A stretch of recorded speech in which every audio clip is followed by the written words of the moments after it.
Assalomu alaykum sportchilar. Barcha sportchilar xato qiladigan bitta narsa. Boksyorlar, kurashchilar, futbolistlar, shaxmatistlar, qilichbozlar va hokazolar. Sizlarga hamma sportchilarda bitta jihat bo'ladi. Xuddi rizq taqsimlanganday ularga ham bitta jihat bo'ladi. Tezligi, hujumkorligi, payt poylashligi yoki aldamchiligi. Siz birinchidan yoshligingizdan o'zingizdan bilib boring, qaysi jihatingiz sizga g'alaba keltiryapti.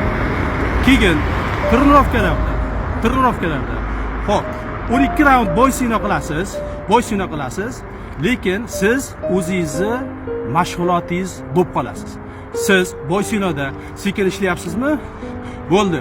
Bo'yda ham sizda bundan ortiq harakat qiladigan bo'lsangiz, sizga charchoq, hayajon, siz yutuqqa shoshilmang. Yutuq, otamga va'da berganman, yoki pul topishim kerak, yoki medalni uyga va'da berganman, yo do'stimga tabrik jo'nataman. Yutuqqa shoshilmang. Siz o'zingizni trenirovkadagi holatingiz, shu holatingizda barcha sport o'sha holatingizni ushlab boring. Undan buyog'iga o'zingizni kontrol qilishni o'rganing. Mana shu narsa sizga inshaalloh g'alaba olib keladi.